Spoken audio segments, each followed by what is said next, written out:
of Australia is a land called the Dead Heart, an ancient land of legends and superstitions, still thought by many people to be a sandy wasteland devoid of life. It was this fact that made us decide to travel overland from Adelaide to Darwin, recording on film the colour and beauty of this relatively little-known region. The first part of our journey, 1,000 miles to Alice Springs, is over a road made famous by car reliability trials, one that changes after rain from a choking, dusty track to a hazardous, muddy quagmire.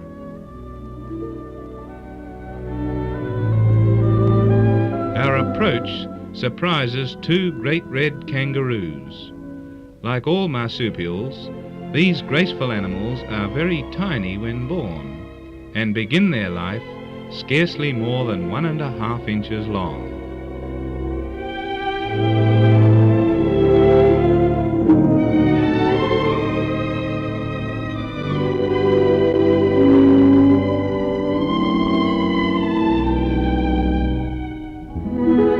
Our car rounds a bend, and there before us is a shimmering haze of white, a lake of salt. We walk down to investigate, and the deserted workings tell of busier days long gone by.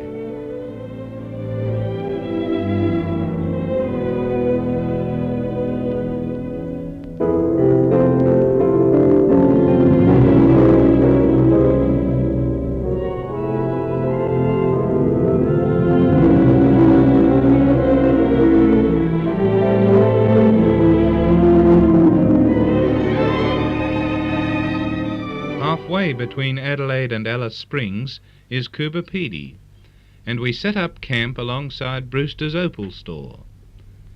Two young lubras pause to look at our camera, but the children are more interested in a box of oranges we have with us. John, the storekeeper's dog, allows us to make friends with him.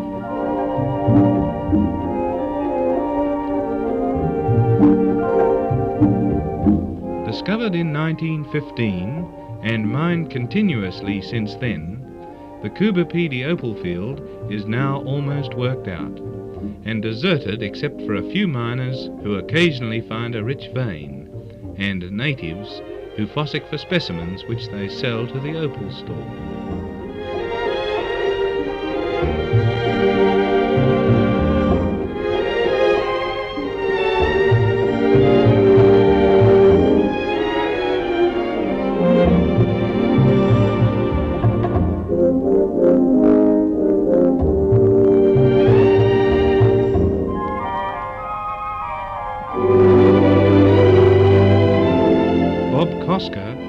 Whose dugout home is typical of those on the field, has been here since 1918. Now living in semi-retirement, Bob brings out for us to photograph his last opal, the only evidence of 40 years' labour. With temperatures well over the century and hot weather, the only sensible place to live is underground, and we inspect some of the many deserted homes with the feeling that we are witnessing the end of an era in Australian history.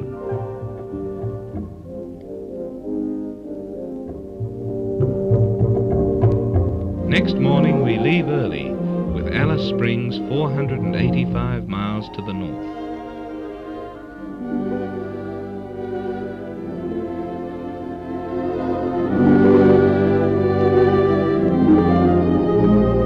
We pause now and then to watch goannas on the roadside.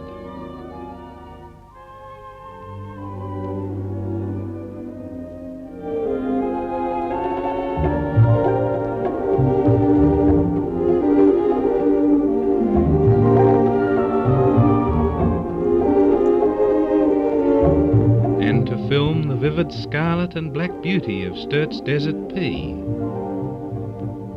and a tiny white daisy, and then head northwards again, chasing the ever-elusive mirage.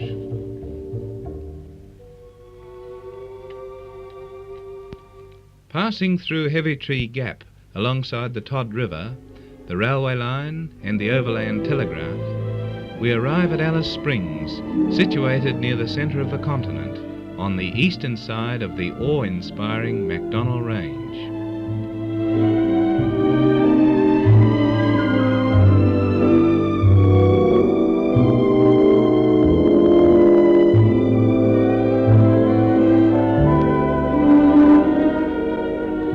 Years ago, the Alice was a lonely telegraph station with a few scattered homesteads, but the building of the railway from Adelaide gave impetus to the town, and since the war there has been a rapid expansion, with the population at present over 3,000 people.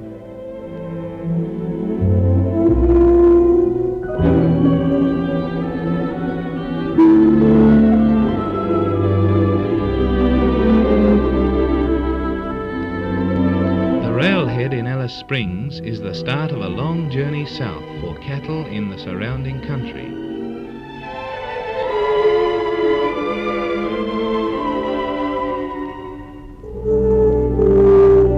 Situated on the banks of the Todd River is St. Mary's Hostel, accommodating part Aboriginal children from the outback, who are receiving education in Alice Springs. Established at the end of the war, the hostel is now the home of 70 children, with ages ranging from 6 to 18 years.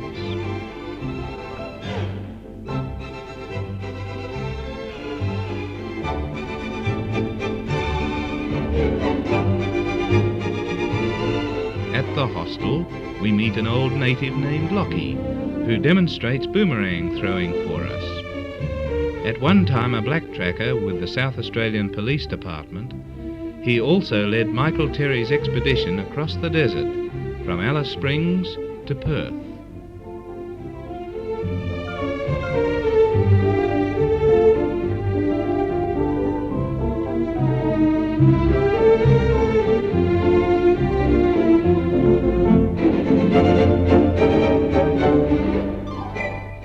One of 3 remaining members of the Southern Lunik tribe, Lockie is skilled in the arts of his people, who are perhaps the oldest race in the world.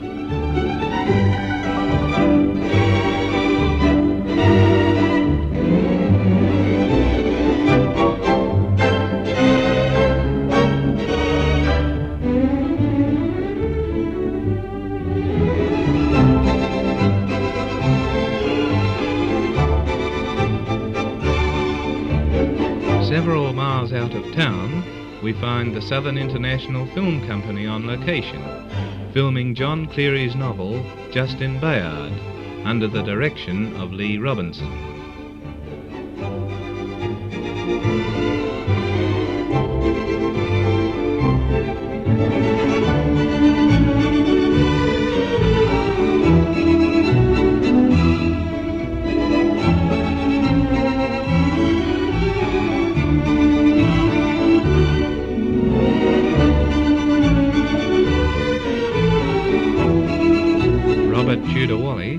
Aboriginal star of Jeddah fame, plays a leading role.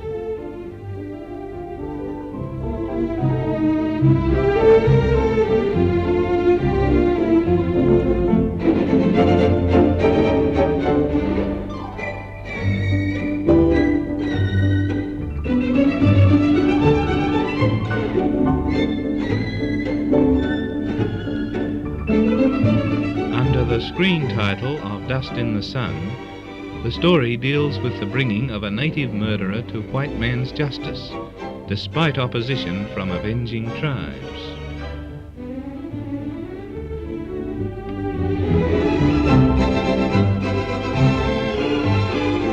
In the MacDonnell Ranges surrounding Alice Springs are several spectacular gaps. One of these is Jesse's Gap. Another, and the largest, is Simpson's Gap. Perhaps the most interesting is Emily's Gap. Named after the daughter of Sir Charles Heavytree Todd, the rock face is covered with weird records of Aboriginal tribes of bygone years.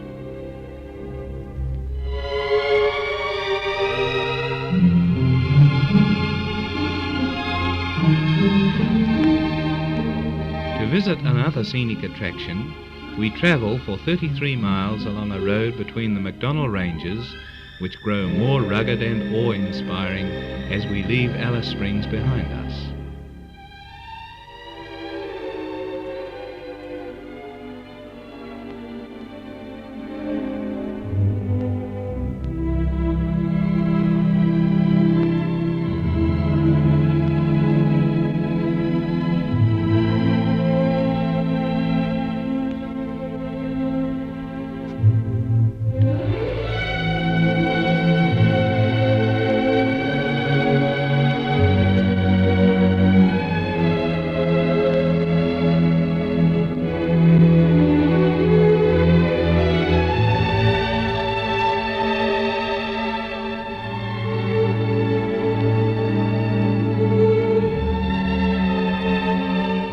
At our destination, Stanley's Chasm.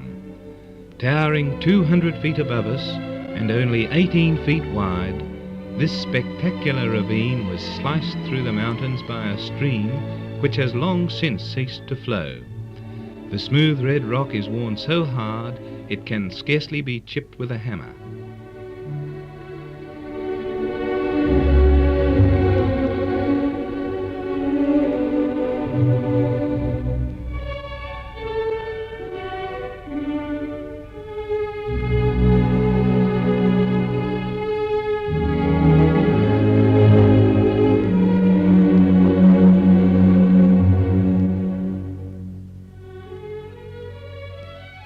Situated at the foot of Mount Gillen and marked by a devil's marble weighing 8 tons, is the grave of Flynn of the Inland, the late Reverend John Flynn, founder of the Inland Mission, the Flying Doctor Service, the Pedal Wireless Network, and the Old Timers' Homes in Alice Springs.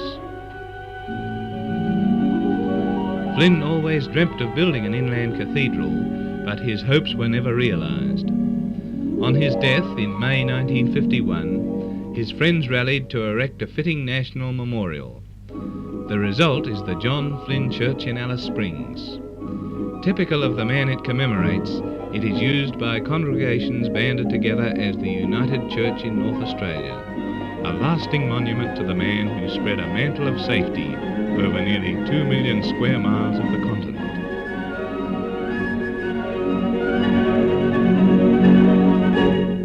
We leave Alice Springs behind and after travelling 250 miles arrive just before sunset at the Devil's Marbles. Covering an area of several square miles and believed by the natives to be the eggs laid by the rainbow, these huge granite boulders were rolled smooth beneath a glacier about 2 million years ago.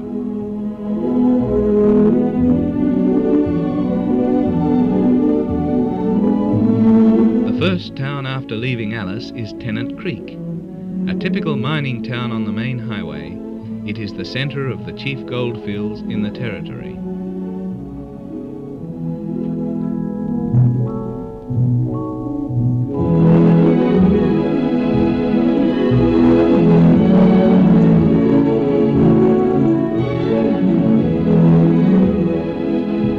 We stopped to film a large rock formation called Gin's Lookout, and also noticed some wildlife in the surrounding scrub.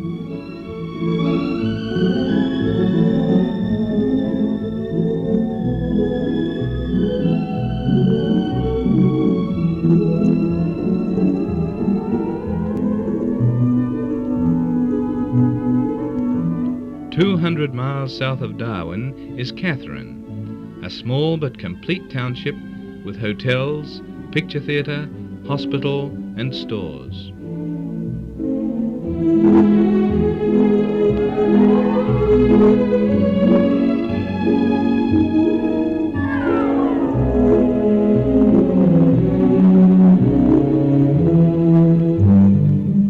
Situated on the lovely Katherine River, which runs west into Daly River and finally into the Indian Ocean, Katherine is a welcome stop after travelling all morning in temperatures up to 105 degrees. And after an early lunch, we head for the town's favourite swimming place, a spot just below a dam.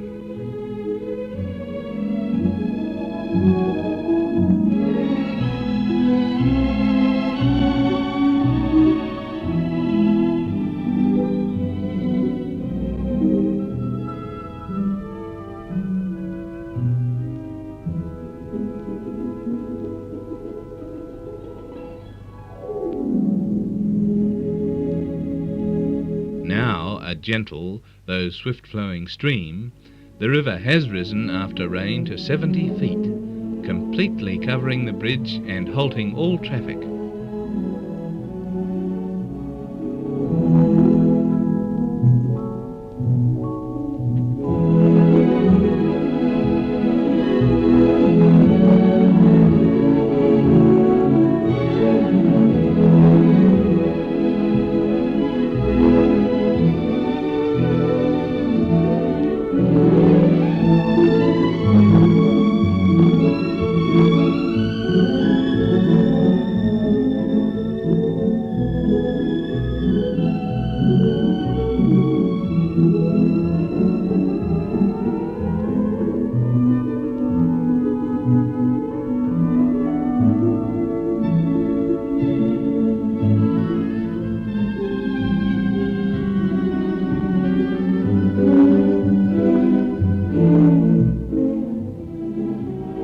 Next day, after a quick breakfast on the roadside, we are off again on the Stuart Highway. This stretch of bitumen linking Alice Springs and Darwin is 950 miles long and was built during the war by the Allied Works Council.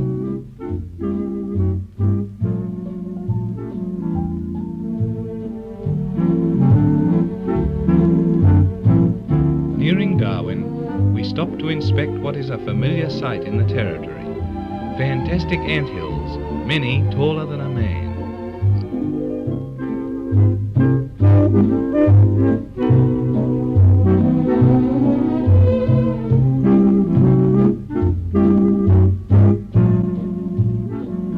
At last we arrive at Darwin, 2,000 miles from Adelaide, and find a modern town of over 5,000 people. Named after the famous naturalist Charles Darwin, the site was selected by George Goyder, Surveyor General of South Australia, in 1869. Because of its position at the extreme north of the continent, it is often referred to as the front door of Australia, and overseas travellers arriving for the first time in this country must be favourably impressed by this well-planned town.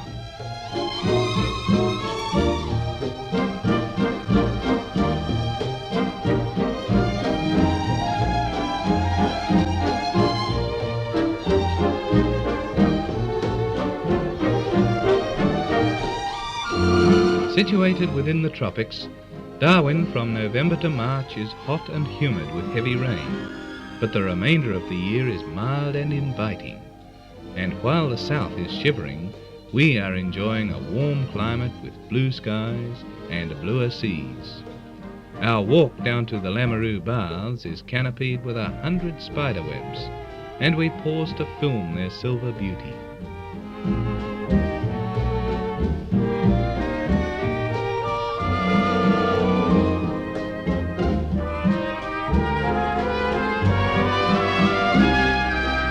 Darwin Harbour, with its rise and fall in tide of 32 feet, is one of the finest deepwater harbours in Australia and has been likened in size to that of Sydney.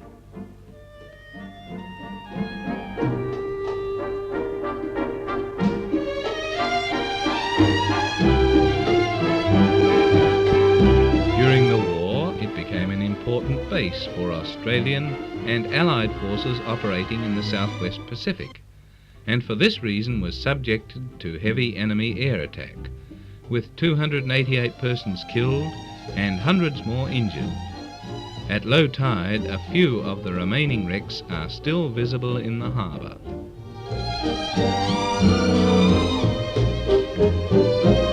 One of the results of the wartime bombing is that Darwin was rebuilt on modern town planning lines, and the homes now lining the streets make a delightful scene in their colourful gardens.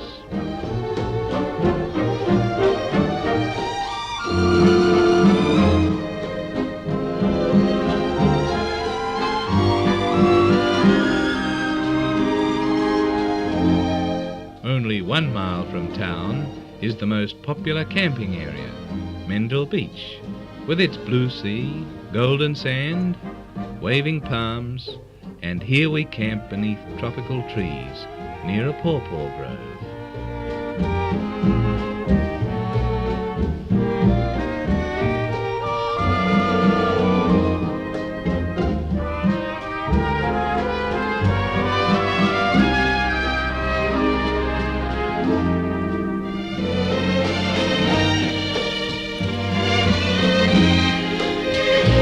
"7 miles from Darwin is the suburb of Nightcliffs, situated along the banks of a tidal river. Originally an Air Force camp during the war, it is now a favourite picnic place with Darwin residents.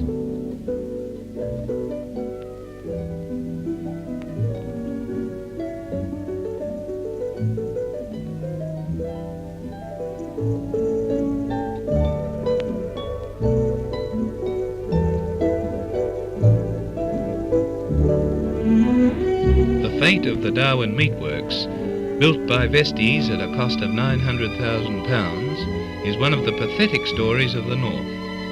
The works opened in 1917 and worked for 14 weeks. In 1918 and 1919 they worked for 16 weeks each year, and then again for a short period in 1928. Although suitable cattle were not available in the Darwin district, authorities generally agree the main reason for the closure was industrial trouble.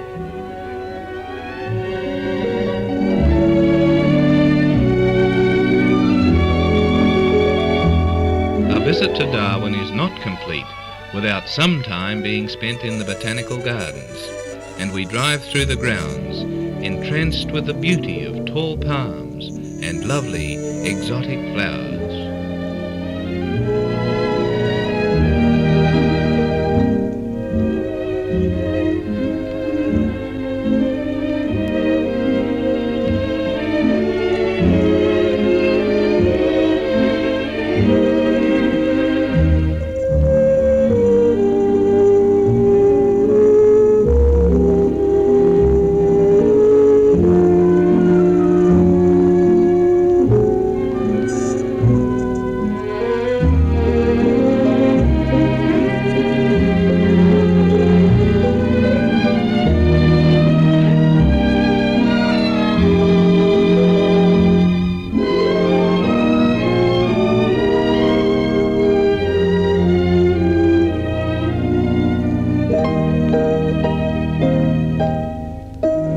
Here we recall all we have seen on our trip, with this film as proof that the heart of Australia is not dead, but alive with colour and beauty.